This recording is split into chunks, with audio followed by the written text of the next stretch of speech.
सबसे पहले मैं आपसे एक सवाल पूछता हूँ कि आप किसी ट्रॉमा यानी किसी सदमे को स्क्रीन पे कैसे दिखाएंगे। अगर कोई शख्स सदमे से जूझ रहा है या फिर मानसिक तनाव से ही जूझ रहा है या फिर डिप्रेस्ड ही क्यों ना हो, उसे कैसे दिखाओगे रियलिस्टिक तौर से। और आगे बढ़ने से पहले हेलो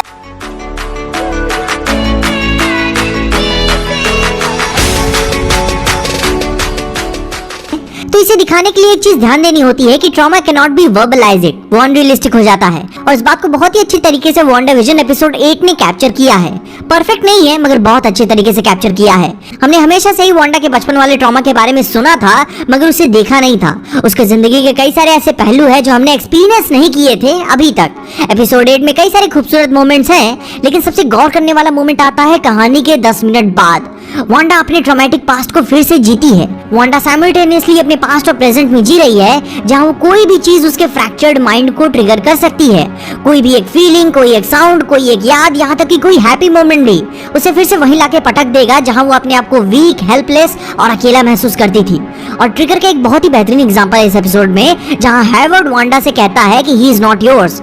और वांडा अपनी इमोशंस को कंट्रोल नहीं कर पाती यहाँ पे और सहारा लेती है केओस का। विजन के पास पहुंचने से पहले भी उसके पास उम्मीद थी कि भले ही वो अब इस दुनिया में नहीं है, लेकिन वो उसे महसूस तो कर पाएगी। मगर इन दी एंड उसके पास निराशा के अलावा कुछ हाथ नहीं आता। और ये कहानी का सबसे स्ट्रॉन्ग मोमेंट था इस मोमेंट से भी पहले, क्योंकि वांडा का जो अपने आप से अनसीन कांस्टेंट स्ट्रगल है और उसी के साथ जो उसका इंटरनल ओवरपावरिंग थ्रेट है, उसके अंदर से लेकर बाहर तक उसे तोड़ मरोड़ रहा है।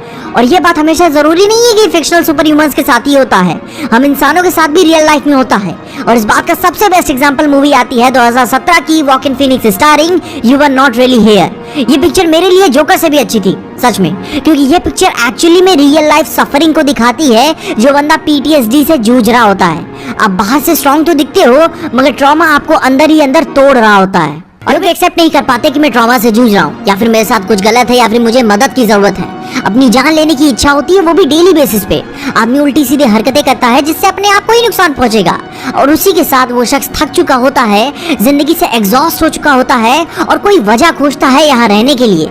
मगर उसे भी शर्म आती है, जज फील करता है कि अगर मैंने अपनी कमियों को किसी को बताया तो लोग मेरे बारे में क्या क्या सोचेंगे, लोग मुझे कमजोर समझेंगे।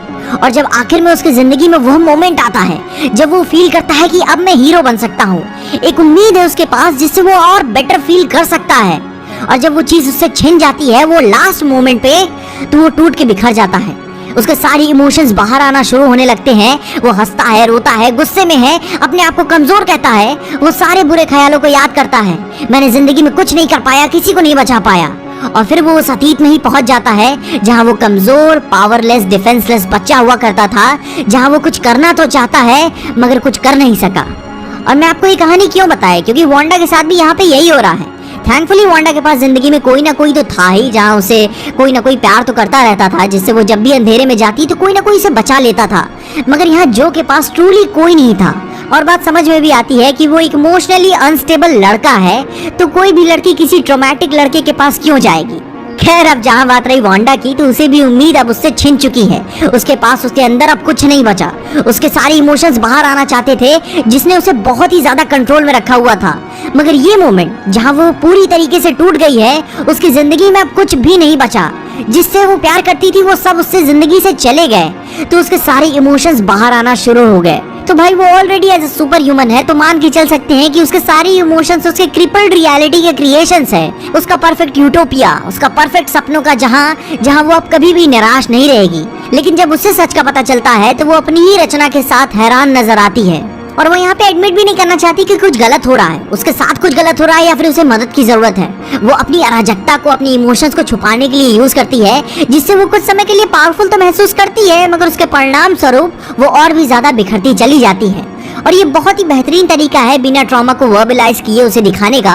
वांडा अपने प्रेजेंट में रहते हुए भी अपने पास्ट को लेकर परेशान है, जिससे कोई भी चीज उसके इमोशनल मोमेंटम को तोड़ सकती है। और ट्रॉमा के साथ सबसे बुरी चीज क्या होती है कि आपके साथ जिंदगी भर चलता रहता है, आपके अंदर ही दबा रहता है। और कोई भी मोमेंट जिससे आप खुद भी नहीं जानते वो आपको ट्रिगर कर सकता है। तो सबसे पहले अपने आप को शुक्रिया करो कि आपकी जिंदगी में आप किसी सदमे से नहीं जूझ रहे हो, क्योंकि एक असली ट्रॉमेटिक पर्सन खुद ही डिफाइन या एक्सेप्ट ही नहीं कर पाएगा कि वो ट्रॉमा से जूझ रहा है। उसके पास कुछ बहुत ही बुरी यादें होती हैं जो उसे हमेशा परेशान करती रहती हैं। तो गुरु लोग, अब तो आपको समझ में आ ही गया होगा कि वांडा विजन ने वांडा के ट्रॉमा को कैसे डिफाइन किया है। अब हाँ, मैं जानता हूँ ये एपिसोड ट्रॉमा को डिफाइन करने के लिए परफेक्ट तो नहीं था, मगर सिनेरियोज हर शख्स के साथ चेंज हो जाते हैं, लेकिन थोड़ा सा और अच्छा हो सकता था। उसके क्रिपल्ड इमोशंस ही उसके क्रिएशंस है, मगर ये कोई स्ट्रॉन्ग वैलिड पॉइंट नहीं है, क्योंकि इससे पहले वांडा के ट्रोमैटिक इमोशंस ने केओस ही लाया है, क्रिएशन नहीं। मगर कॉमिक बुक की स्टोरी लाइन को फॉलो करते हुए इन्होंने केओस मैजिक वाला बहाना चुना है।